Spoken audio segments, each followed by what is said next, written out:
Second Pittsburgh Steelers NFL mock draft. So I did a mock draft about 2 weeks ago, and I want to do these every other week leading up to the draft, but I'm going to do it differently. I'm going to do it with a different combination of players in different positions. For example, last draft, just in case if you didn't watch it, my first pick, I picked Broderick Jones. In the second round, with our second pick, I picked Jackson Smith-Njigba, and with our third pick, I picked Emmanuel Forbes. So you kind of see the different layout and different positions I was going for. But in this mock draft, with our first pick number 17, I have the Pittsburgh Steelers selecting cornerback Christian Gonzalez out of Oregon. So just in case if you don't know who he is, he's 6'2", he weighs 201 pounds, and obviously, like I said, he played for Oregon Ducks. So Gonzalez has a combination of size, twitch, and smooth hips that makes him really smooth and easy to guard wide receivers, and he rarely gets beat deep by a wide receiver. He has so much versatility as a cornerback.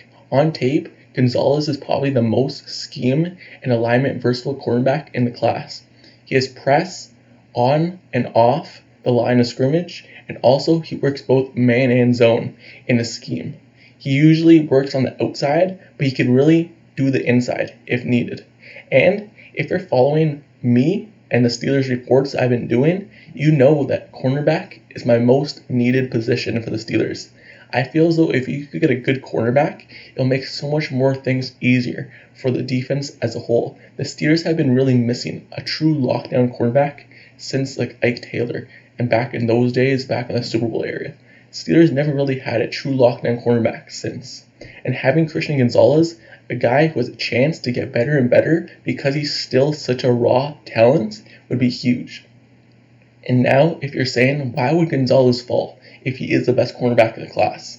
Well, some years, there's just guys who fall in the draft. For example, Sauce Gardner last year was dropping in the class for some reason, even though he was the best cornerback. And also, there's so many good cornerbacks in this year's draft class that's just based on what teams think is the best player. For example, some teams might think Devin Witherspoon's the best cornerback. Some teams might think Joey Porter is the best cornerback. Some teams might even go for Eli Ricks or guys like that. So if someone's about to fall, and with so many good cornerbacks in this year's draft class, I believe Christian Gonzalez may have a chance to fall to the Steelers. And if he is even available, I would want the Steelers to maybe trade up for him. He may not give up too much, but if they could trade up for him, that would be huge for the team. So, with our second pick number 32, still in the first round because Miami Dolphins had to forfeit their draft, I have the Pittsburgh Steelers selecting Darrell Wright. So, Darnell Wright, he's the offensive tackle who played for Tennessee. He's 6'6" and weighs 335 pounds. And if you've been following the Steelers, you know that their offensive line is one of their biggest needs, especially their tackle position and their left guard position. And getting Darnell Wright would be huge for the Steelers. He's someone right now who's just flying up draft boards for how he played at the Senior Bowl and how he's been doing at the practices. He absolutely dominated at those practices. And we all know the Pittsburgh Steelers love going to those guys and kind of interviewing them early on in the draft process and kind of get used to them. And they love picking people who played at the Senior Bowl who at least show up to the Senior Bowl so they have a chance to witness them firsthand. Yes, he has still so much work to do in types of the draft process, like the combine and everything else, but starting off early, having such a dominant early offseason is huge for him because he's probably the top 4 tackle in this draft class.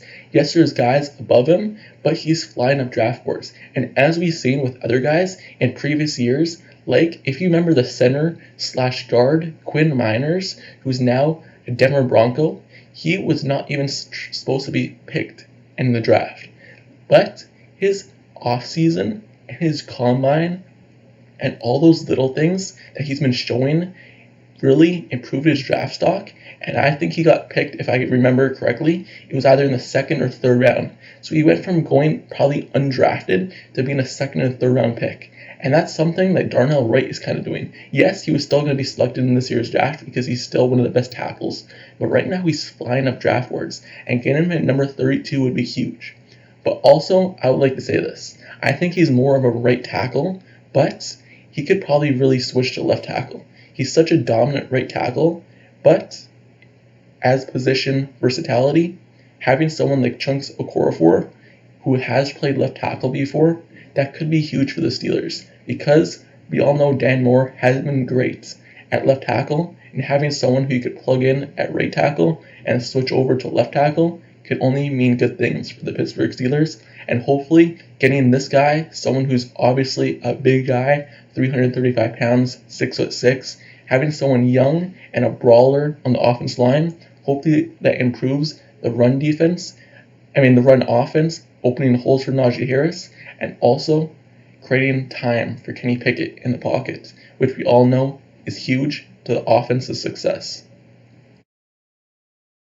So, with our third pick, someone who I really love in this draft class, the second round pick number 49, I have the Pittsburgh Steelers selecting Emmanuel Forbes.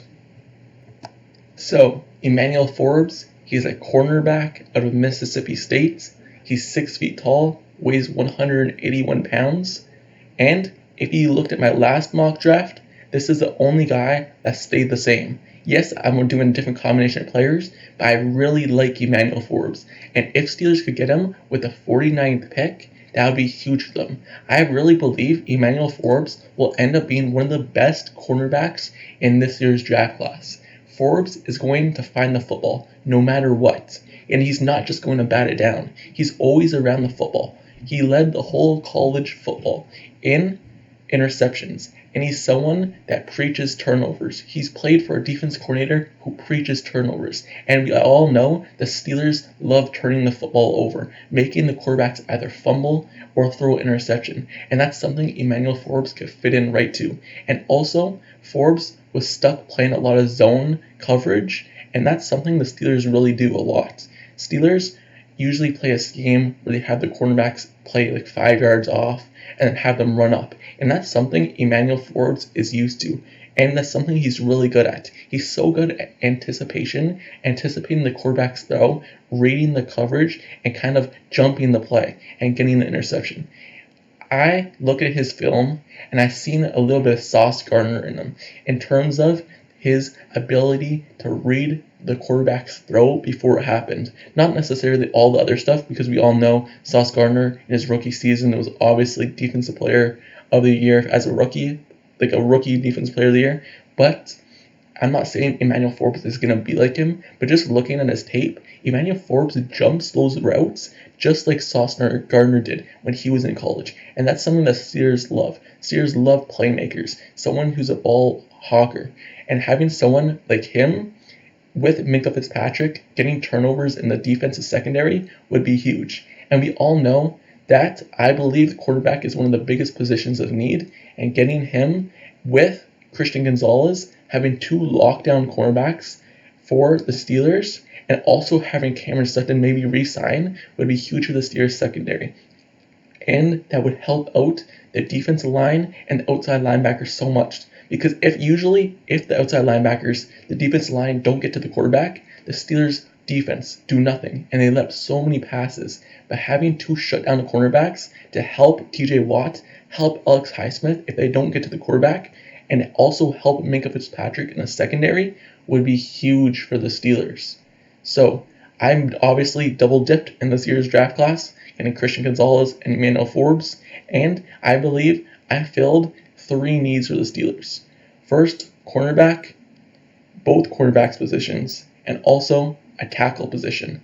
The only left positions, I believe, would still be inside defensive line, inside linebacker, and obviously depth at outside linebacker. Other than that, I believe with our first 3 picks, I filled positions of need, and I grabbed the best guys available. Now, hopefully the Steelers do the same, and they draft these guys, and hopefully these guys fall too.